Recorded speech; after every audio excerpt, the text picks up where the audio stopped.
Lights on. A little after 5 on this Tuesday evening after the long Memorial Day weekend. The NBA Finals upon us Thursday night. The hockey already one game in, and the Knights have won that, so they're one game up. Mets tonight in Atlanta to take on the Braves, and it will be Morton against Sabathia. I gave you the Yankee lineup. Gaudy, Judge, Bird, Stanton, D.H., Sanchez, Didi, Hicks, Andujar, Torres, with Sabathia on the hill this evening as the Yankees take on the Astros again at the stadium before they tomorrow they'll play again against Houston with Keuchel on the mound. And then they go to Baltimore for 4 games, and then they go to Detroit on Monday for that doubleheader. Day-night, we'll be on in between the games, 1 o'clock and 7 o'clock in Detroit. That's for their their makeups in Detroit. They have that coming up.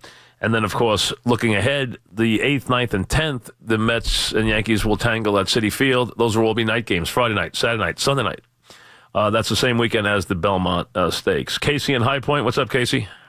Hey, Mike. Thanks for taking the call. Yeah, just have a comment and a question about Verlander. Mm-hmm. Since joining the Astros, he's 12-2. His ERA is just a +1, whatever it is. He's really owned and chewed up the Yankees. Yes. Is he your AL starter for the All-Star? This year, yes. I think the 2 best pitchers in baseball this year have been Verlander and Scherzer. I think have been the 2 best pitchers in baseball. So I'd say, yes, he is. Now, the competition's probably on his own team, Morton has been unbelievable. 7-0 with a 2.0 ERA. Has been very, very good. So I think, that's pretty much the main competition. Cole has also had a fast start, as far as overall performance this year too. I mean, those are your guys. But I would say Verlander in the American League over Morton. In the National League, I would say it's really Scherzer and DeGrom. I think those are the 2 guys in the National League right now that you'd be talking about. And wouldn't that be something with the Detroit teammates if they were facing each other in the All-Star? Do you think? I don't think he has the career numbers. At times, I feel like Verlander's had Hall of Fame stuff. I just don't feel like he has the career numbers overall. What do you think? Hall of Famer? Yeah, I don't think so. No, not at this point. No. I mean, Verlander has not, he has not been a Hall of Famer yet. He's had a very good career. He's won just about 200 games. He's only won. Yeah, he's just shy of 200. He's only won 20 games once, but he's had a lot of 19s and 18s. He's getting to the point where you're going to start to think about him for his career. You're going to start to think about him where he can start to build towards that in the years to come. He has a shot, is the best way to say it. In the modern era, he has a shot, especially if he continues to pitch like that in the postseason. He will definitely, increase his candidacy. But right now, I'd say no. But, it's hard for pitchers now. It is so hard. If you look at starting pitchers now, very few of them are going to look like Hall of Famers because of the numbers you're used to dealing with. And now where the numbers are, these guys don't win 20 games anymore. They start 32 times in a season. Hard to win 20 games when you start 31 times. You have 6, 7 no decisions. You got to go 20-4. So it's very different than it used to be when you used to get 40 starts. It makes it a whole, winning 20 games when you get 40 starts versus, start when you're getting 31 or 32 starts, and then you also don't pitch 9 innings anymore. So you lose games that way. Look at how many games that DeGrom's lost this year where he left with a lead. Ryan in Massapequa, what's up, Ryan? Hey, Mike. Happy Memorial Day. Thank you. What's happening? Listen, I was at the Yankee game yesterday, and I'm watching the game, and I actually thought we saw a preview of the ALCS. I mean, it's clear that the Yankees have the best lineup in baseball. I mean, it's not even close, in my opinion. And if you look up and down that lineup, I think everybody can agree. But obviously the concern is, I think what's going to do the Yankees in a series against the Astros. I mean, as you just said, you have Verlander, you have Cole, you have Morton, and the Yankees obviously you didn't even mention Keuchel. And Keuchel, right. And obviously the Yankees have holes in their starting rotation. I mean, the only person that you can actually rely on a long-term basis would be Severino.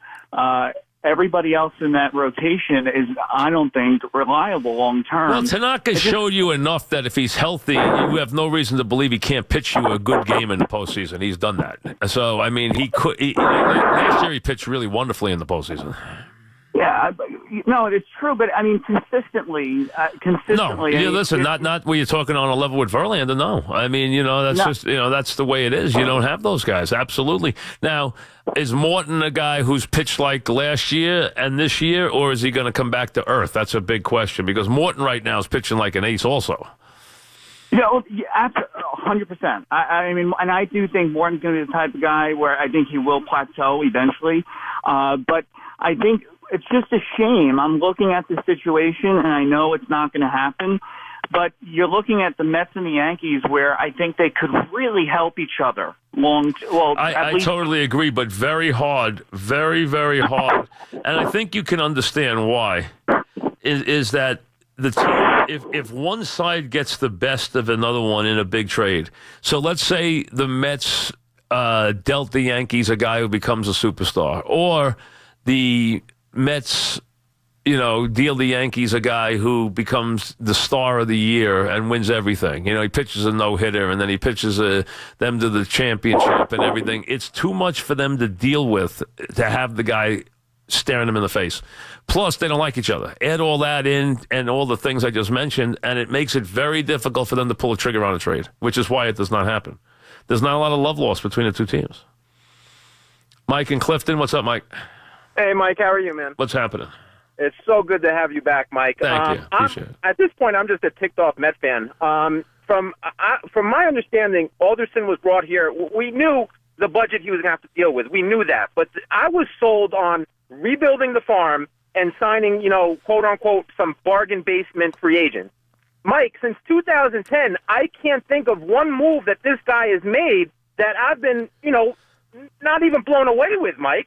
I mean, there's not one move that I've given him 8 years to build a bullpen. There's not one move this guy has made where I've been like, oh, wow. Mike, he can't be the GM. And the move that led him to a World Series he didn't want, and that was Cespedes. You're absolutely right, Mike. And he admitted he didn't want him. He did not want him. I mean, and maybe in the long run he was right, but that year he led him to a World Series. I think both Bruce and Upton were on that list before Cespedes. But, Mike, you can't. If you're the Mets, you can't let this guy rebuild it. Listen, it's time. It's time for a change. I think we all agree with that. I happen to agree with that. I think it's time, and there's no reason they can't have other guys in the organization, but I would rather see them. And Omar, I think, is here to be a guy who finds talent. He doesn't want to be the general manager. You'd like to see them go get a young general manager, a young, bright general manager, and put him in here. That's not a bad idea. I mean, I think it's come to that point. I don't know how many years Sandy wants to stay anymore. I really don't know that. So, and I think he'll get to call his own shots with the Mets, but I don't know what his plans are, his future plans are. But I could see them moving in a different direction. That's possible. Joe in Bloomfield, what's up, Joe? Good evening, Mike. Thank you for taking my call. Yeah. Mike, I was watching a baseball documentary this weekend. They were talking about Bob Gibson and the season he pitched in 1968. Yes. 22-9, 1.2 ERA, a whip under 1. Correct. And 28 complete games. Now, I know Sandy Koufax is regarded as the greatest pitcher of all time, but can you argue that that's the best season any pitcher's ever had? Well, you can because of what the ERA was. Plus, he pitched in hard luck to actually lose that many games. Because how can you pitch to a 1.1 ERA and actually lose 9 games? So, that's incredible. I mean, yeah, it was the year of the pitcher. You had one guy in the American League bat 300. He hit 301. That was Carl Yastrzemski. That was it. That's when the next year they changed the mound. They changed the strike zone. They lowered the mound and they changed the strike zone. That's when they did it. Was after that year, which was considered the year of the pitcher. So you're right. That was the year of the pitcher, and he did have a year that is storied in the fact that it was that dominant. Gibson was that dominant in terms of, how many shutouts he pitched, and the fact that, when he lost games, he lost them because, 2-1, 1-0, because that's how well he played. Chris in Wallingford, what's up, Chris? Hey, Mike, comment on Game 7 and then a broader question on the NBA. Mm-hmm. Go ahead. So I know Chris Paul was injured, not saying he would make a difference. I obviously think that he would have impacted the game. I think they were playmakers short. But what I think that nobody's mentioned is obviously the Rockets missing all those threes weren't ideal, but they were only playing 6 guys because those were the only 6 guys that could stay on the court defensively. They couldn't just take it to the rim and drive it every time. You saw Gordon's driving to the basket. None of those layups are easy. That's all energy consuming. So it's not like, that's part of their offense. They have to hit open threes. You have to. But there comes a point when you are not hitting any shots where you have to improvise. You cannot continue to miss shot after shot. They missed 29 out of 30 and 27 straight. You cannot keep hoisting up these bombs if you're not making any of them. I understand, and they had success going to the basket. Well, they did have success. They did have success taking the ball to the basket. They really did, and they didn't do a good job defensively anyway. Let's be honest. Didn't matter where they were playing defense from, whether it was from a 3 miss or 3 misses don't set you up too well either defensively. But they were missing either long threes or they were trying to attempt layups. Their defense, their floor balance, everything else was out of whack in the second half anyway. Let's be honest. And I think it's clear, Harden's a great individual player, but until he fits this rap, he's going to have it for a long time going forward.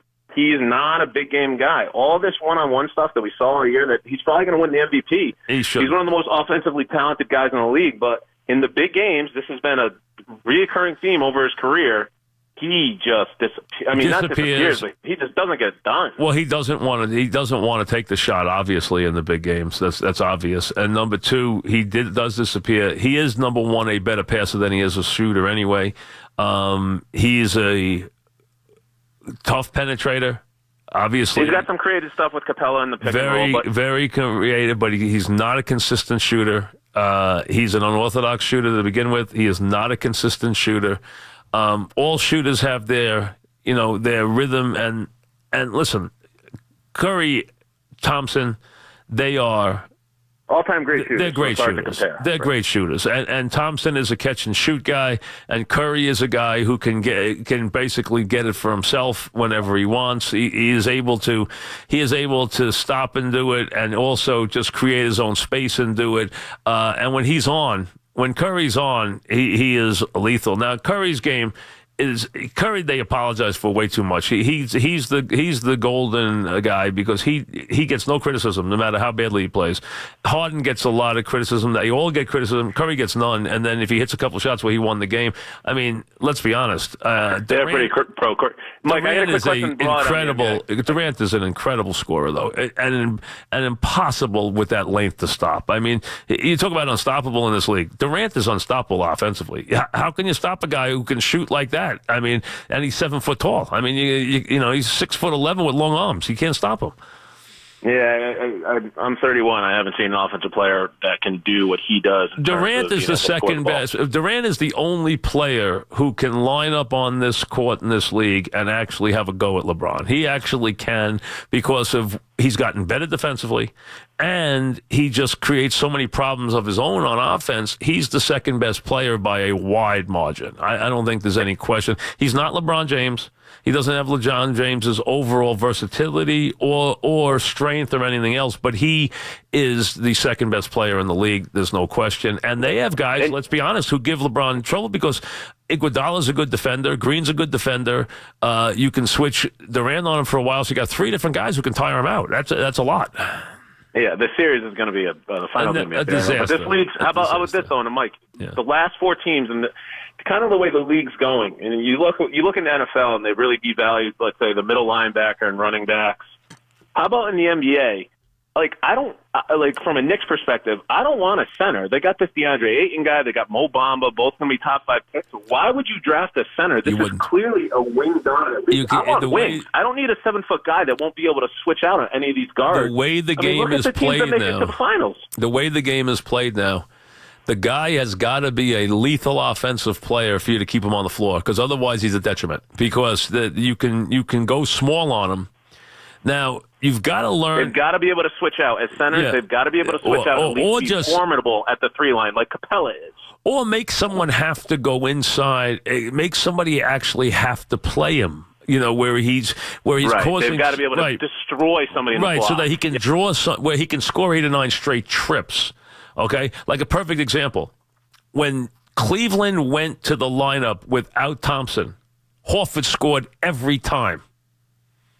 Every single time he scored. They had to rush Thompson back onto the floor to shut Horford down because Boston went to Horford every time, and he scored every single time. Whether he was on Korver, which was most of the time, whatever would happen, they destroyed Korver every single time. Just like Cleveland tried to destroy Rozier every time they got a chance. You got to make guys pay for being on the floor. That's the way this game, I mean, let's be honest, this whole league is, it's variations of how you want to play pick and roll basketball. That's what the whole league is. I mean, let's create the matchup off the pick and roll. Let's see how you want to attack it, how you want to attack it, how you want to attack the star off pick and roll. What matchup can the star get? This guy's a jump shot. This guy's a go to the basket. This guy's a go. This guy's not. That kind of thing. I'm going to go on him. I'm not going to go on him. I'm going to try and get the draw and kick off him. I'm taking him right to the basket. That kind of thing. I mean, it's just, there's certain guys you just press the button and go on them. And you're looking to get those matchups time and time and time again. Dave in Flatbush, what's up, Dave? How you doing, Mike? What's happening? So, a few issues with the Mets. Yeah. First off, we talked about Alderson. I heard with a previous caller. The reality is that we don't know what Alderson is being told and not. He did have a plan, and I've ripped him for years. They did make it to the World Series. They made it to the playoffs the next year. So I really hold more blame for the ownership. I think that the Mets, for some reason, the Mets have a signing that's a somewhat mid-level signing, and it handcuffs the team for years when they don't pan out. While winning teams, I hate to say the Yankees, but they get an Ellsbury who was a terrible contract, or Hayward on the Cubs, and the Cubs win the World Series that year. Well, these teams, there are certain teams that have structured themselves that they can overcome. Look, if you look, the Yankees have buried contracts. Look at the Ellsbury contract. It's a disaster. The Hayward contract for the Cubs, some of the contracts the Red Sox have signed. They've buried people with these contracts.